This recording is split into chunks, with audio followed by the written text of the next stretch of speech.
Y'all, I don't want to jinx it, but this is my, like, maybe I'm pleasantly surprised face, because I think the Democrats in the Senate might be growing a spine. So this morning, I and lots of other people were encouraging folks to call Senate Democrats, including Minority Leader Chuck Schumer, to tell them that they cannot vote with the Republicans to support this stopgap funding that would basically give Elon Musk carte blanche to completely gut Social Security. It had all kinds of other egregious cuts, including the PACT Act, which, was created to take care of our veterans who were permanently injured, experienced significant health issues from being exposed to burn pits, Agent Orange in the line of duty. Yeah, Republicans want to take away that health care from our veterans. I will get into that more in another video, because there is going to be a Veterans March on March 14th in protest of what this government, Doge, Republicans in Congress are doing to our veterans. So folks have been calling all morning to tell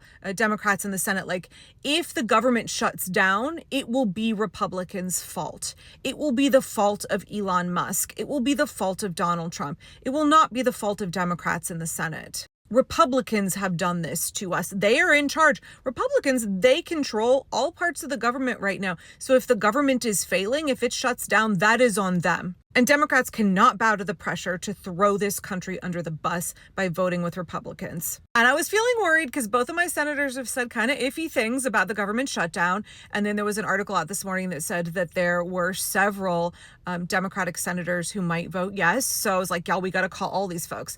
And basically, constituents shut down once again the congressional switchboard. It was busy for a significant portion of the day. People were having to call back and call back and call back to try and get through. Voicemails were completely full. Y'all, the American people, voters, y'all turned out, you showed up and you called. And guess what? A little bit ago, I saw this. Sorry, y'all, I was driving across town, or I would have covered this 2 hours ago when it first came out.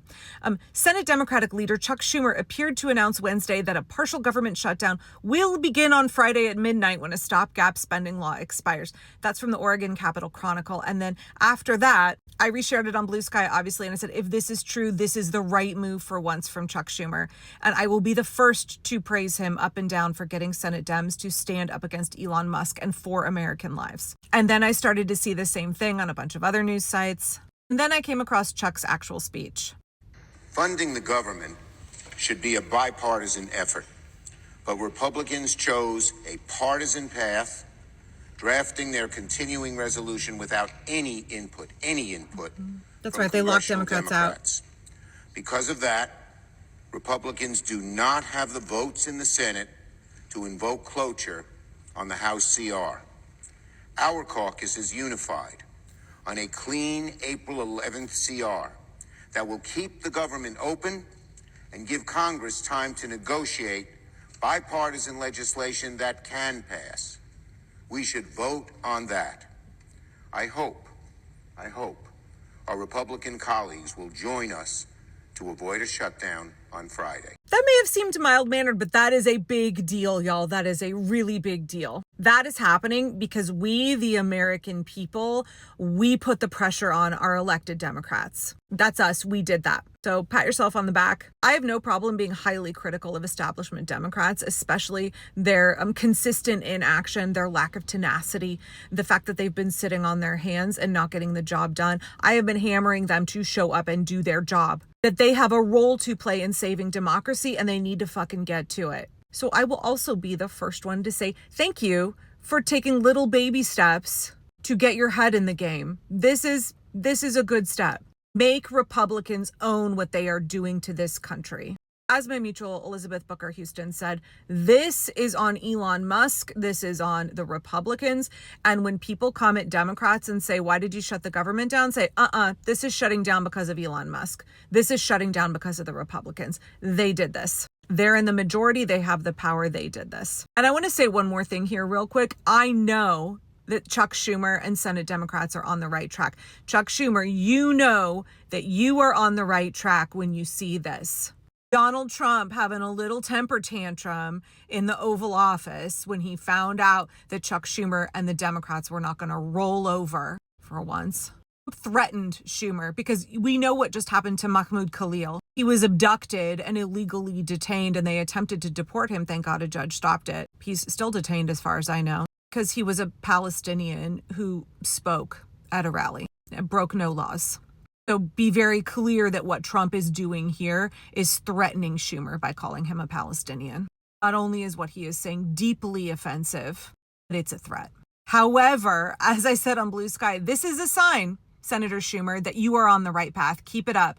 If a petty narcissist is attacking you, it means you hurt his fifis and you aren't letting him get his way. Keep it up. This is a sign you are doing the right thing. He wants Democrats to feel threatened. He wants them to feel intimidated. He is a bully. He is a petty narcissist, and when people don't do what he wants, he will intimidate them. He will demonize them. He will vilify them. He will threaten them in the hope that they will back down, because he cannot handle not getting his way. So Chuck Schumer, every Senate Democrat, except for John Fetterman, who's a fucking lost cause, get rid of that guy. You guys, why has Pennsylvania not recalled him already? But okay. Every Senate Democrat, every Democrat in Congress, take Trump's temper tantrum over this as a sign that y'all are on the right track. Trump posted something like 100 times on Truth Social in less than 24 hours. Elon Musk basically shut down in a Fox News interview. These two are crashing out real hard. They are stressed out real bad. We have got to turn the pressure up. We cannot back off now. I take this as very good news. This is good news today. I want to make it really clear here at the end. This is not going to feel good. It's not good to have the government shut down. We are going through a crucible. But the reality is that Elon Musk has not only been shutting down the government for several weeks now, he has been systematically dismantling it, dismantling the fabric of American society, dismantling the supports, the structures that keep our nation going, destroying the federal government. So what's a shutdown going to do that's worse than that? I saw a quote a couple days ago, I can't remember who it was from, that said, what could a Russian asset do that was more favorable for Putin and worse for America than what Donald Trump is already doing? And I feel like that applies very much to what is happening with the federal government shutdown. How could a shutdown be worse than what Elon Musk is doing, which is trying to permanently shut down the federal government and all of our society, to completely dismantle it? How could this shutdown be worse, Democrats? I mean, it's gonna be a hardship, but it is a necessary step in reclaiming our democracy. Of course, the people care part of that is our communities have to support the folks who are hurting when we have to employ tactics that are going to get us to our ultimate goal of restoring our democracy. Be thinking about that. If you know somebody who's going to be impacted by a government shutdown, then be thinking about how you can take care of them and you can rally support for them. That's a good entree into what it's going to look like when we have to do things like general strikes. Union folks have to walk off the job, when the nation's teachers have to walk off the job. We as a community have to figure out how to take care of each other during those times and sustain each other so that we can have the endurance to get through this difficult period, so that we can see the restoration of our democracy. Anyway, okay, a little bit of good news. It's raining. I'm going to go put on my rain jacket and go for a walk. Take care of yourselves, y'all.